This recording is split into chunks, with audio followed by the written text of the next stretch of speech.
അസ്സലാമു അലൈക്കും വറഹ്മത്തുള്ളാഹി.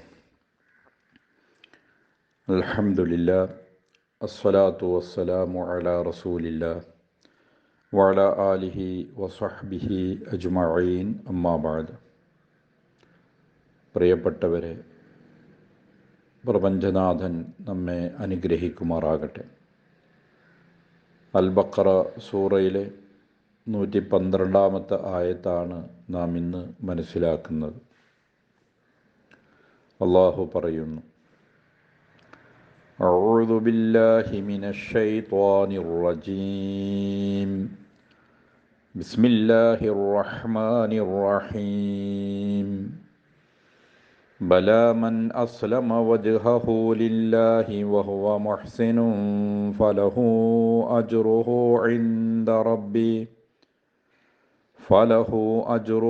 ഇൻദ റബ്ബിഹി വലാ ഖൗഫുൻ അലൈഹിം വലാ ഹും യഹ്സനൂൻ. 111 ആയത്തിൽ അഹ്ലു കിതാബികളുടെ ഒരു വാദം അള്ളാഹു പരാമർശിച്ചിരുന്നു. യഹൂദരോ ക്രിസ്ത്യാനികളോ അല്ലാതെ സ്വർഗത്തിൽ പ്രവേശിക്കില്ല എന്ന് അവർ വാദിച്ചിരുന്നു. അതൊരു വ്യാമോഹമാണെന്ന് വളരെ വ്യക്തമായി പറഞ്ഞു. തുടർന്നാണ് അള്ളാഹു ഈ ആയത്തിൽ ആ കാര്യത്തെ സംബന്ധിച്ച് വ്യക്തമായൊരു പരാമർശം നടത്തുന്നത്. ബലാം, അങ്ങനെയല്ല, അവർ ധരിച്ചതുപോലെ, അവർ വാദിക്കുന്നത് പോലെയല്ല വസ്തുതയുള്ളത്. പിന്നെന്താണ്? ആരാണ് സ്വർഗത്തിൽ പ്രവേശിക്കുന്നത്? മൻ അസ്ലമ വജ്ഹഹു ലില്ലാഹി, ഏതൊരു വ്യക്തിയാണോ തൻ്റെ മുഖം അള്ളാഹുവിന് സമർപ്പിക്കുന്നത്, വഹുവ മുഹ്സിനുൻ, അവൻ നന്മ ചെയ്യുന്നവനായിരിക്കെ, സൽക്കർമ്മകാരിയായിരിക്കെ തന്നെ അള്ളാഹുവിന് ആത്മസമർപ്പണം നടത്തുന്നവരാരാണോ, ഫലഹു അജ്റുഹു ഇൻദ റബ്ബിഹി, അങ്ങനെയുള്ളവർക്ക് അവൻ്റെ പ്രതിഫലം അള്ളാഹുവിൻ്റെ അടുക്കലുണ്ട്. ഫലഹു അജ്റുഹു ഇൻദ റബ്ബിഹി, തൻ്റെ റബ്ബിൻ്റെ അടുക്കൽ അവൻ്റെ പ്രതിഫലം അവനുണ്ട്. വലാ ഖൗഫുൻ അലൈഹിം, അവർക്ക് ഭയപ്പെടേണ്ടതില്ല. വലാഹും യഹ്സനൂൻ, അവർ ദുഃഖിക്കുകയും ചെയ്യുകയില്ല.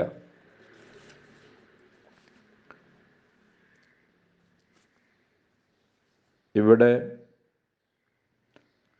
സ്വർഗത്തിൽ പ്രവേശിക്കണമെങ്കിൽ യഹൂദനായിരിക്കണം എന്ന് യഹൂദന്മാരും നസാറാക്കളായിരിക്കണമെന്ന് ക്രൈസ്തവരും വാദിച്ചതിൻ്റെ നിരർത്ഥകത വ്യക്തമാക്കിക്കൊണ്ടാണ് അള്ളാഹു പറയുന്നത്, സ്വർഗം ഇത്തരത്തിലുള്ള ഏതെങ്കിലും പ്രത്യേക വംശത്തിനോ മറ്റോ നിശ്ചയിക്കപ്പെട്ടതല്ല. മറിച്ച് സ്വർഗത്തിൽ പ്രവേശിക്കുവാനുള്ള മാർഗമെന്താണ്? ആർക്കാണ് അതിന് സാധ്യമാവുക?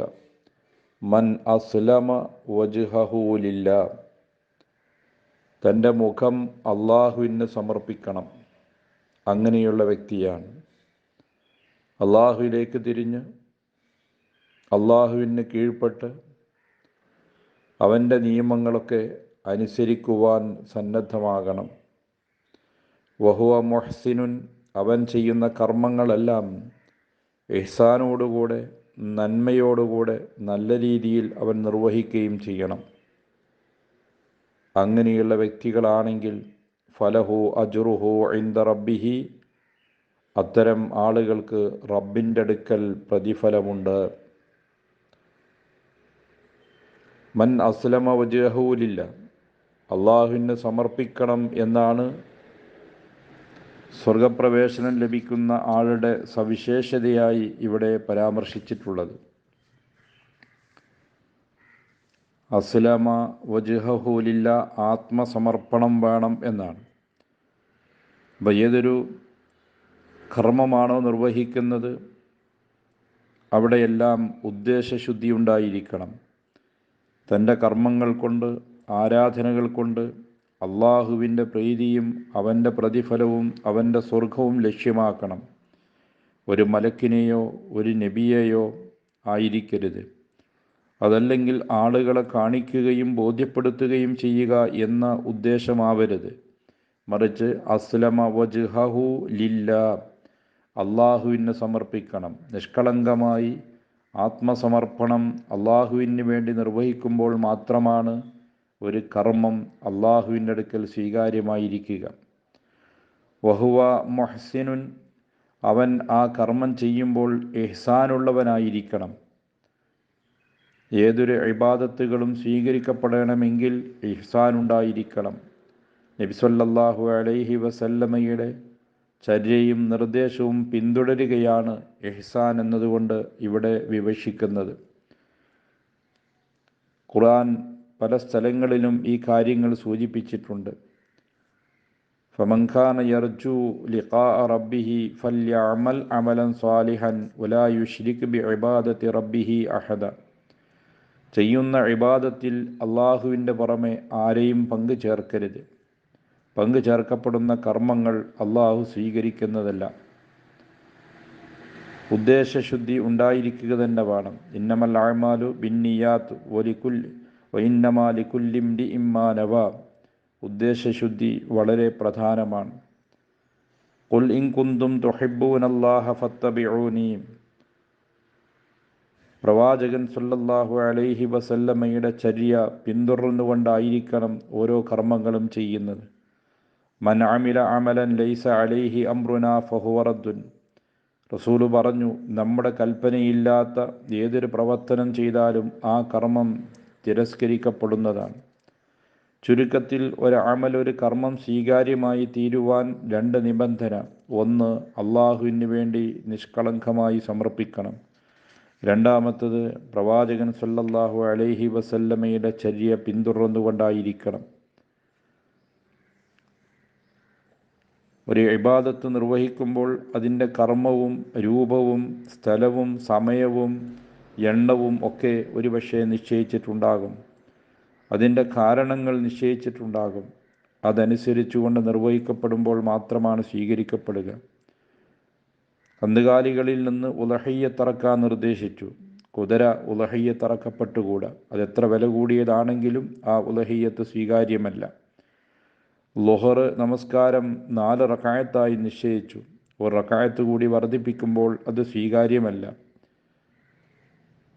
ഹജ്ജ് കർമ്മത്തിൻ്റെ മാസവും സമയവും നിശ്ചയിക്കപ്പെട്ടിട്ടുണ്ട്. റമദാനിലെ ലൈലത്തുൽ ഖദറിൻ്റെ രാത്രിയാണെങ്കിലും ആ അറഫ പോയി നിന്നാൽ അത് സ്വീകാര്യമല്ല.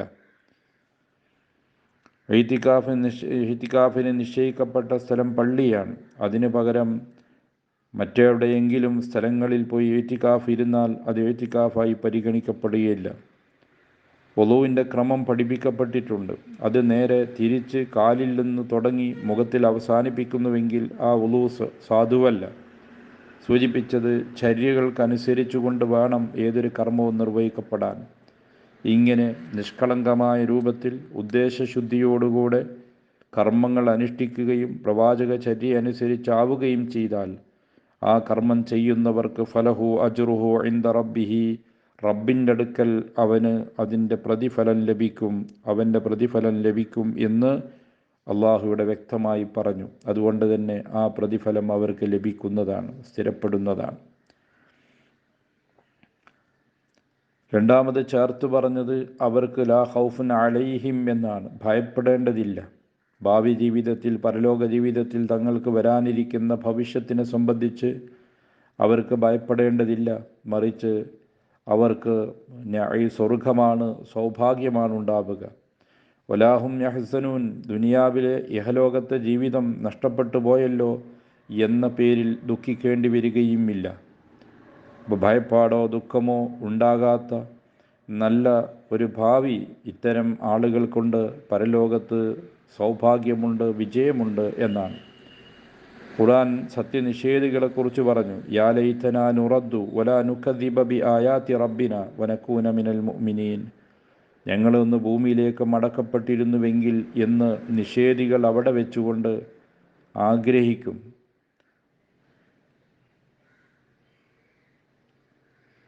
ഇത്തരത്തിൽ അന്ത്യനാളിൽ ഭൗതിക ലോകത്തേക്ക്, ദുനിയാവിലേക്കൊന്ന് മടക്കപ്പെടേണ്ടിയിരുന്നു എങ്കിൽ സൽക്കർമ്മങ്ങൾ ചെയ്യാമായിരുന്നല്ലോ എന്നിങ്ങനെയുള്ള ദുഃഖവും ഈ ആളുകളെ സംബന്ധിച്ചിടത്തോളം ഉണ്ടാവില്ല. ഇത്തരത്തിൽ സൗഭാഗ്യവും വിജയവും സ്വർഗവും ലഭിക്കുന്നത് ആർക്ക്? അള്ളാഹു ഇവിടെ വ്യക്തമാക്കി എന്ന് മനസ്സിലാക്കാം.